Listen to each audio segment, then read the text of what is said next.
If you answer yes to at least one of the aggravating factors listed in Section A or Section B, please proceed to Section C. C, sufficiency of the aggravating factors. 1, reviewing the aggravating factors that we unanimously found to be established beyond a reasonable doubt in Section A, as they apply to Kenyatta Barron. We, the jury, unanimously find the aggravating factors are sufficient to warrant a possible sentence of death. Yes. 2, reviewing the aggravating factors that we unanimously found to be established beyond a reasonable doubt in Section B, as they apply to Ronivia O'Neill.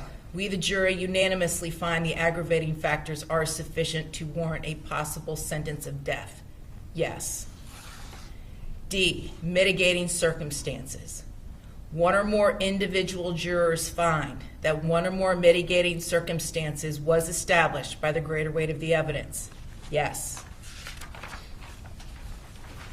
Eligibility for the death penalty for count 1, Kenyatta Barron. We, the jury, unanimously find that the aggravating factors that were proven beyond a reasonable doubt in Section A outweigh the mitigating circumstances established Section D above as to count 1. No. F, eligibility for the death penalty for count 2, Ronivia O'Neill. We, the jury, unanimously find that the aggravating factors that were proven beyond a reasonable doubt in Section B outweigh the mitigating circumstances established Section D above as to count 2. No. If your vote to impose death is less than unanimous, the trial court shall impose a sentence of life without the possibility of parole. Dated this 25th day of June, 2021, signed by the foreperson. All right, I'm now going to poll the jury.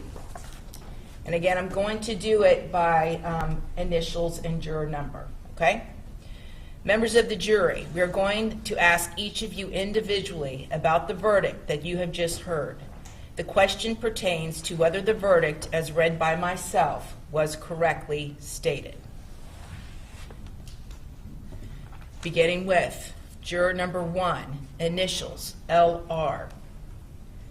Do you, juror number 1, initials LR, agree that at least one member of the jury voted for a sentence of life imprisonment without the possibility of parole? Yes. Juror number 4, initials MD. Do you agree that at least one member of the jury voted for a sentence of life imprisonment without the possibility of parole? Yes, Your Honor. Juror number 7, initials RC. Do you agree that at least one member of the jury voted for a sentence of life imprisonment without the possibility of parole? Yes, Your Honor. Juror 9, initials HW. Do you agree that at least one member of the jury voted for a sentence of life imprisonment without the possibility of parole? Yes, Your Honor. Juror 12, initials ME. Do you agree that at least one member of the jury voted for a sentence of life imprisonment without the possibility of parole? Yes. Juror number 13, initials JP. Do you agree that at least one member of the jury voted for a sentence of life imprisonment without the possibility of parole? Yes, ma'am. Juror 16, initials NS. I'm going to take that phone if it goes off again. Do you agree that at least one member of the jury voted for a sentence of life imprisonment without the possibility of parole? Yes, Juror Your Honor. 18, initials ES. Do you agree that at least one member of the jury voted for a sentence of life imprisonment without the possibility of parole? Yes, Your Honor. Juror number 20, initials AM. Do you agree that at least one member of the jury voted for a sentence of life imprisonment without the possibility of parole? Yes, ma'am. Juror 22, initials DV. Do you agree that at least one member of the jury voted for a sentence of life imprisonment without the possibility of parole? Yes, ma'am. Juror number 26, initials KW. Do you agree that at least one member of the jury voted for a sentence of life imprisonment without the possibility of parole? Yes.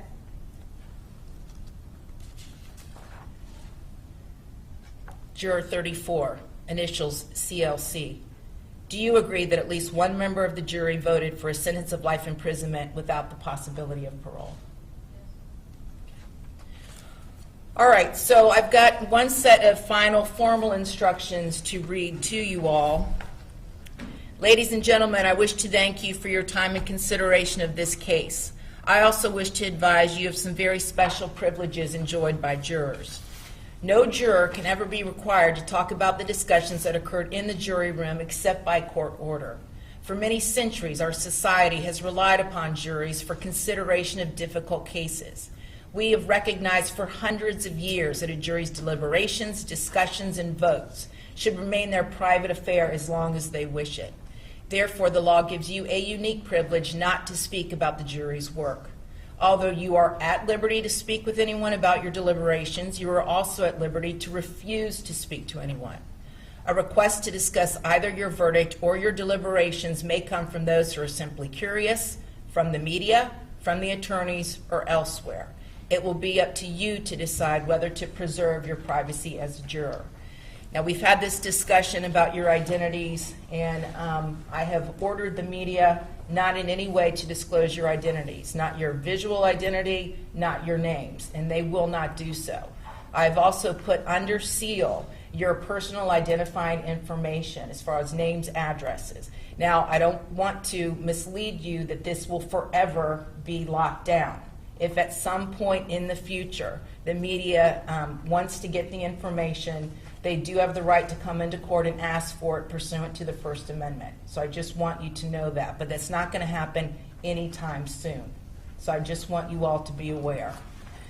On a more personal note, I really don't have the words to thank you all for your service. I really don't have the words. There are no tougher cases in our entire judicial system than the one you all agreed to serve on. Our entire community is indebted to you for your willingness to serve and for making these tough decisions in these terrible cases. And I just want to commend all of you. And we live in really such a polarizing time. And whenever I look and I see a jury such as yourselves, individuals from all different types of backgrounds, different genders, different socioeconomic levels, different races, it really, really reminds me of the faith that we should all have in the people of our community and the people of this country. Because you all come together from your various different backgrounds and experiences, and you work together to reach really, really difficult decisions on very difficult cases. So you all should go home tonight and feel extremely proud of yourself as citizens, because you've done an incredible service for all of us, and we are all so very grateful. So your jury service is now concluded. So you'll never again hear me say that you can't talk to anyone about the case. As I told you, you're welcome to talk to anybody that you wish to. You also can tell people, you know what, maybe some other time, but not right now. All right? Very safe travels. I wish each of you the very best. Thank you. All rise.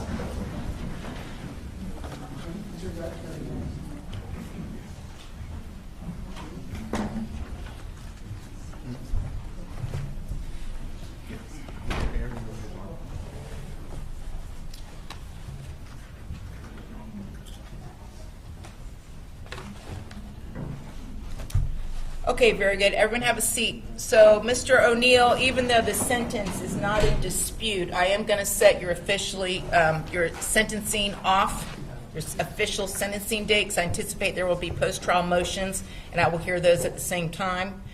I do want to let the victim's family know that I am also going to set off the sentencing date because I know the rules constrain you all with regards to the victim impact statement and what you can really or were able to say to the jury. I do want to give you the opportunity to really open your hearts and say whatever it is that you need to say. So I will give you that opportunity. How much time do you all need as far as getting your post-trial motions ready to go?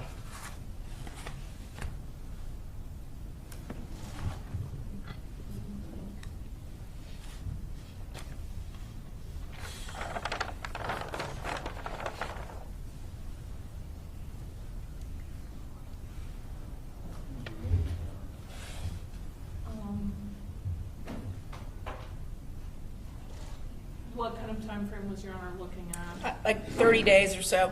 Okay.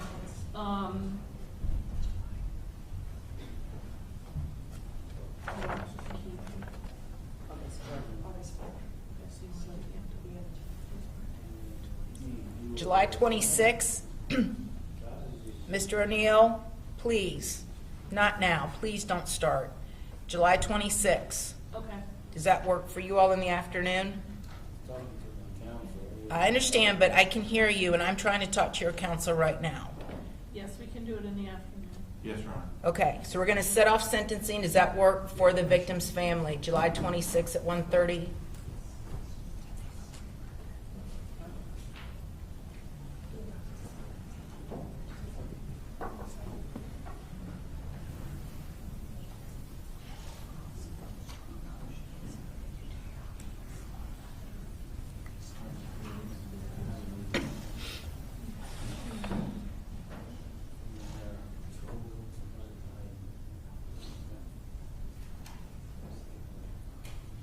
They apparently have a conflict on that date, Your Honor, on the 26th. Okay.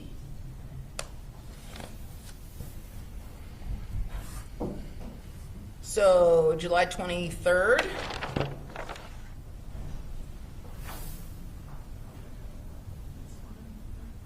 okay for the state, Your Honor. July 23rd? All right. Then we're going to set sentencing for July the 23rd at 10 a.m. in the morning, and the sentencing will actually be in my regular courtroom, courtroom 10, over in the other courthouse. It won't be here. Yes, Your Honor. What was the time again, Judge? 10 a.m. All right. Anything further from the state or from the defense? No, Your Honor. Okay. Very good. Thank you. All rise. Court's adjourned. What makes this verdict so remarkable isn't just the outcome. It's the process.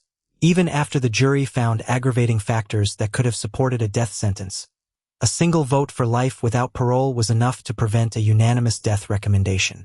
That's how the law works. In capital cases, unanimity is everything. Do you think this system strikes the right balance between justice and mercy? Or should the rules be different?